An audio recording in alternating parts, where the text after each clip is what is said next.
नमस्कार साथियों, मैं आशुतोष शांडिल्य, कथावाचक, ज्योतिषी, कानून का एक छात्र, आज आपके समक्ष जो विषय लेकर आया हूँ वो आपके, मेरे, हम सबके जीवन को प्रभावित करने वाला है। जब चांद पर नील आर्मस्ट्रॉन्ग ने पहला कदम रखा तो उन्होंने कहा, that is one small step for man, one giant leap for mankind. यूं तो भारत 1947 को आज़ाद हो गया, स्वतंत्र हो गया, पर स्वतंत्रता क्या होती है?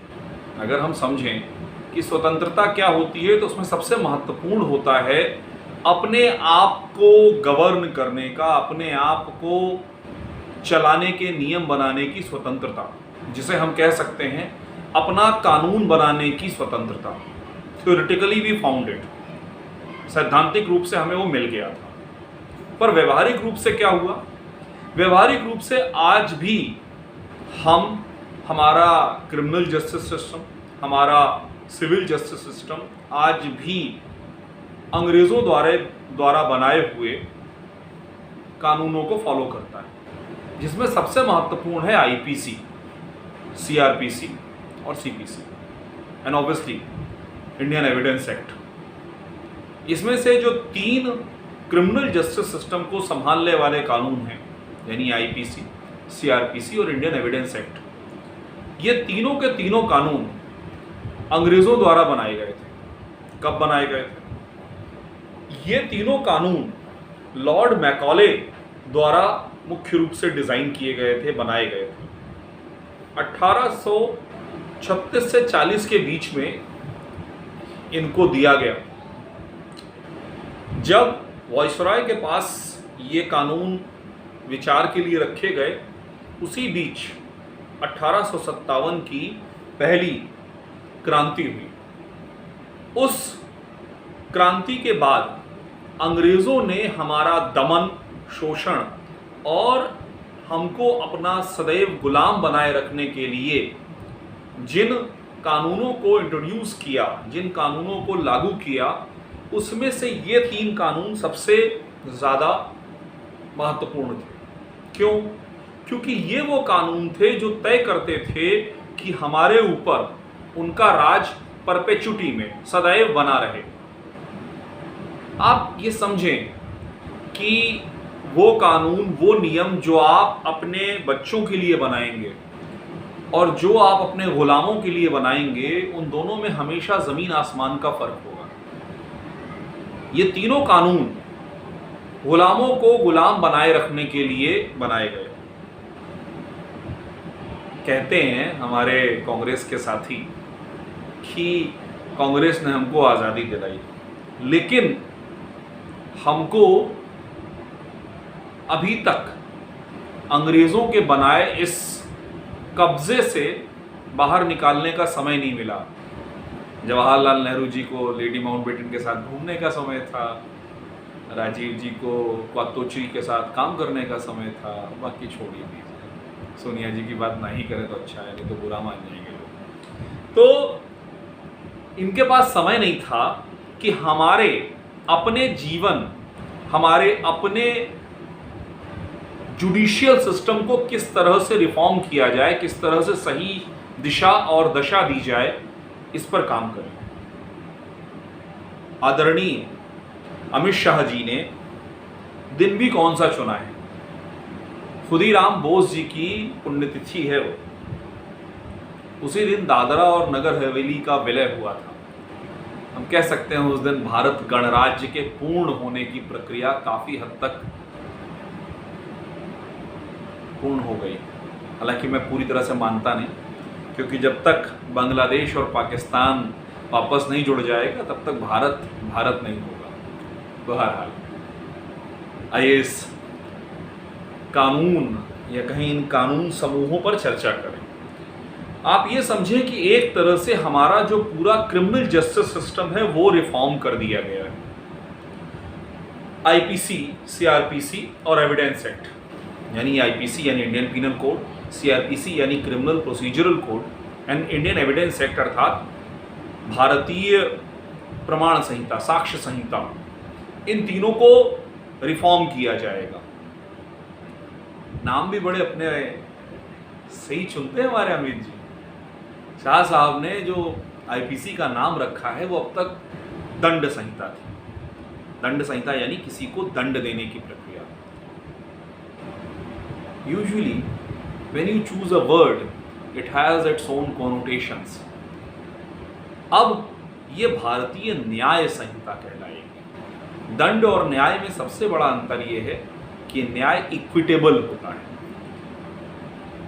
न्याय सिर्फ कानून के शब्दों में बंधा हुआ नहीं होता, वो वाकई में जो पीड़ित होता है उसको ये भाव देता है, उसको ये एहसास करवाता है कि नहीं साथी, तुम अकेले नहीं हो, तुम्हारे साथ न्याय होगा।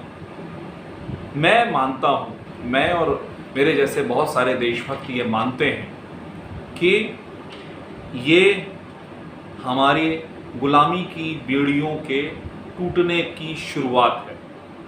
शुरुआत कहूँगा क्योंकि अभी बहुत सारे कानून बाकी हैं। अभी सीपीसी बाकी है, अभी सोसाइटीज़ एंड रजिस्ट्रेशन एक्ट बाकी है।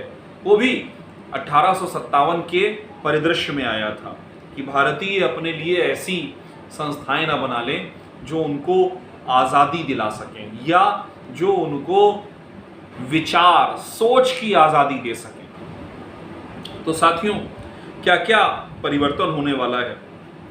इसमें 313 चेंजेस हुए जिसको प्रस्तावित है, क्योंकि आप लोग जानते हैं कि अभी ये संसदीय समितियों के पास गया हुआ है, जहां पर संसदीय समिति में दोनों ही पक्ष यानी पक्ष और विपक्ष दोनों अपनी अपनी राय रखेंगे। उसके बाद ही ये कानून फाइनल होगा। इस कानून की प्राथमिकता है महिलाओं और बच्चों की रक्षा करना। यूँ तो इसमें इतने सारे परिवर्तन हैं कि एक वीडियो में हो नहीं पाएगा, फिर भी मैं कुछ महत्वपूर्ण परिवर्तनों की बात कर रहा हूँ। अगर आप लोगों की तरफ से आदेश आएगा तो उसका सेकंड पार्ट बनाया जाएगा या और पार्ट्स बनाए जाएंगे जहाँ पर एक एक पॉइंट पर विस्तृत चर्चा होगी। जैसे मैं चाहता हूँ कि सेडिशन, राजद्रोह की जो धारा है उसमें जो परिवर्तन आ रहा है उस पर एक विस्तृत चर्चा की जाए। वहीं से बात शुरू करता हूँ कि अब ये जो धारा थी सेडिशन की, राजद्रोह की, अब इसमें राज कहीं नहीं। क्यों? क्योंकि सेडिशन या राजद्रोह जो था उसमें जो मूल विचार था वो राष्ट्र का नहीं था, वो देश का नहीं था, वो था अंग्रेजों की सत्ता का, कि अंग्रेजों की सत्ता हिलने नहीं चाहिए, बाकी सब चलेगा।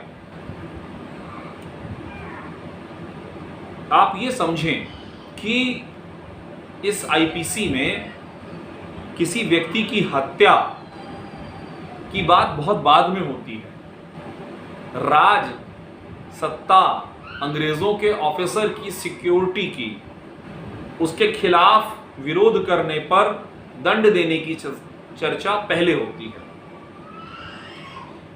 प्रयास ये है इन सारे कानूनों के परिवर्तन का कि जो हमारा क्रिमिनल सिस्टम है वो इक्विटेबल बने। कुछ उदाहरण आप लोगों के साथ मैं देना चाहता हूं कि अब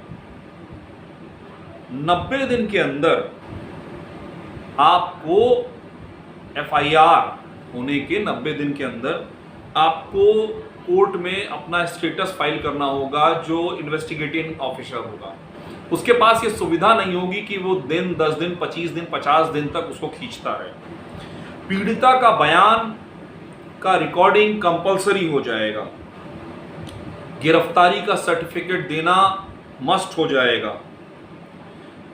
कई बार जज साहब लोग तारीख पर तारीख देते जाते हैं, अब वो नहीं हो पाएगा। बहस के खत्म होने के 30 दिन के अंदर फैसला देना होगा। सरकारी कर्मचारियों के संदर्भ में कई बार सरकारें केसों को लटकाती जाती हैं, अब ऐसा नहीं होगा।